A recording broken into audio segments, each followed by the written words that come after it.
Formula One has announced a brand new street race in the heart of Madrid, and oh man, did it stir the pot, as there is no huge news this winter break in F1. Every bit of new stuff is being thoroughly talked about, so you can bet this is big, but with a very good reason. There are talks that the Madrid Grand Prix would replace the Barcelona race, but the CEO of Formula One Group, Stefano Domenicali, immediately denied these rumours, saying that the addition of Madrid Grand Prix doesn't mean Barcelona would lose a race. However, with almost the entire paddock against more races and actually vying to reduce the number, could we see drama unfolding very soon? The Formula One Spanish GP will move to Madrid in 2026 with a 10-year contract, leaving the rival Barcelona venue fighting to remain on the calendar, with F1 making no mention in the official statement. However, it is acknowledged that ongoing discussions are taking place among Barcelona authorities regarding the future of the race, and the possibility of a second event in the country has not been definitively dismissed, but in my opinion, it's not looking good. The Madrid race will be a hybrid 5.47 kilometre circuit incorporating both street and non-street sections.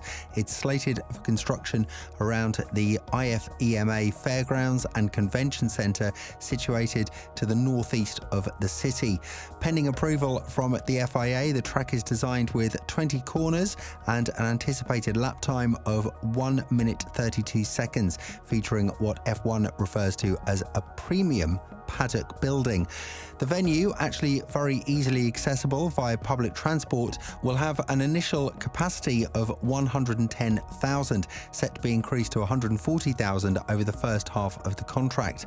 IFEMA, operational since 1991, is managed by a consortium of public entities comprising the City Council of Madrid, the Regional Administration of the Community of Madrid, the Madrid Chamber of Commerce, and the Monte Madrid Foundation. So, as expected, local authorities fully support the F1 project.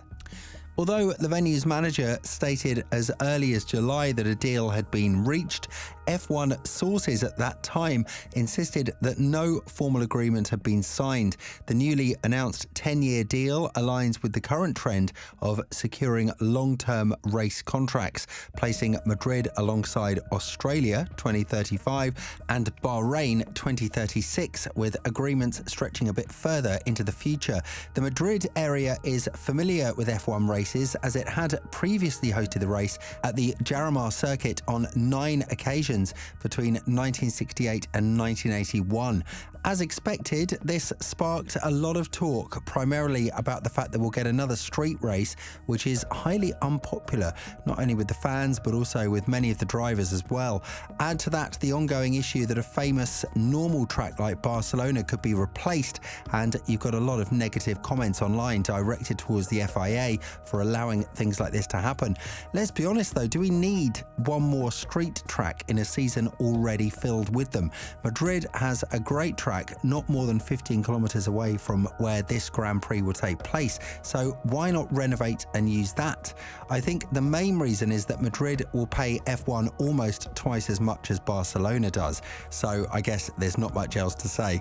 But awarding a 10-year contract for a race on a circuit that doesn't even exist yet is ludicrous, because all manner of things could go wrong, from the construction to the organisation, and there are numerous examples in the not too distant past of new races failing after a few years. They should be offering 3 years at most with a completely new event. Then if it isn't working as intended, FOM can just pull the plug on it relatively easily. 10 years plus should only be for the established races where trust has been built up between FOM and the promoters over a sustained period. However, Domenicali immediately went out and stated that the addition of the Madrid Grand Prix doesn't immediately mean the sacking of the Barcelona race. The challenge is that slots on future calendars are at a premium as more venues sign long-term deals. For the avoidance of doubt and to clarify here, the fact that we are in Madrid is not excluding the fact we could stay in Barcelona for the future, Domenicali told the F1 website. Looking ahead, there are discussions in place to see if we can really extend our collaboration with Barcelona, with whom we have a very good relationship for the future. Domenicali stressed that there continues to be healthy interest in F1 in Spain, which currently has 2 drivers on the grid in double world champion Fernando Alonso and Carlos Sainz. Spain was a market that just a couple of years ago was not in the centre of our eyes, he said. Now it is very important. We signed a new deal with Spanish broadcaster DAZN until at least the end of 2026. It's a nice problem to have multiple cities, some in the same country, waiting to host a Grand Prix. It shows the value of our proposition, but we need to keep focused on the reason for our success and make sure we aren't complacent.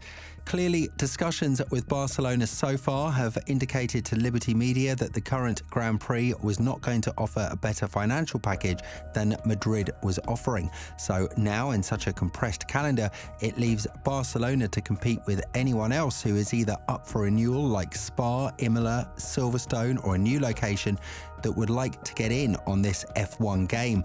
The best hope, though, for Barcelona is to point out how all the teams can tighten up and thus provide an easier route into a 25-race calendar. I have to say, Domenicali's management approach does sometimes come across as very greedy and full of lack of consideration, as his eagerness to explore numerous new locations seems almost like a prestige-driven obsession. This decision, however, lacks forethought given the current saturation of races in the championship, and yet he adds one more. The consequence of this expansion is the potential disappearance of existing tracks, with Spa undoubtedly at the forefront. The minimal improvements it receives each year suggest Domenicali might be actively seeking reasons to remove it from the lineup, and despite this, there seems to be a reluctance due to the anticipated backlash, especially from F1 fans in general and Verstappen's Orange Army in particular. It's evident that Domenicali is careful about the repercussions of such a controversial decision, given the widespread presence and influence of the Orange Army. Madrid has a long way to go until it can be ready for hosting a Grand Prix race. Primarily, constructing an urban track in the heart of Madrid is a complex undertaking, requiring time for the design and construction of essential F1 infrastructure such as grandstands and pit lanes. Moreover, approval from key organisations, namely the Royal Spanish Automobile Federation and the FIA, is imperative.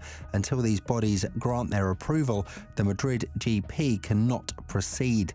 Additionally, the desired entry into the F1 calendar in 2026 must be ratified by the FIA, a process that typically involves approval from the FIA and the World Council, and this crucial decision is not expected until at least October 2025, necessitating a 21-month waiting period for the organisers of the Madrid GP. Despite the presence of Stefano Domenicali at the Grand Prix presentation, notable absence or mention of the FIA and the Spanish Automobile Federation is very concerning, in my opinion, as these entities play a vital role in the race actually proceeding and taking place. Furthermore, the training of officials and stewards to ensure compliance with FIA regulations is another essential step, and while the historic announcement brings cause for celebration, many challenges simply need solving. Madrid's commitment to addressing these issues is evident, but the complexity of the process demands a measured and thorough approach. The problem with city centre races is the challenge of creating a good track. As Las Vegas showed, if you have the right road layout, you can create a circuit that produces good racing, but that is at the lower end of the F1 scale in terms of driving challenge. The growing number of street circuits means they risk becoming repetitive and lose that special feel that marks them out. That's not to say that conventional out-of-town road courses are perfect. Barcelona Barcelona is a demanding circuit for cars and drivers, but has only very occasionally produced flashes of great racing. For that reason, Madrid is probably going to be a net benefit for F1. However, while Liberty Media has been very effective at facilitating such races, there also needs to be serious consideration given to the nature of the calendar that is being constructed and the show street tracks produce. After all, that also contributes to the bottom line, and more so than any one race could, but requires more ingenious and creative leadership to make it work. What do you think? Is adding a Madrid Grand Prix and potentially removing a traditional track like Spa, Silverstone or Monza good for the sport? Let us know in the comments below, and we'll see you very soon in our next video.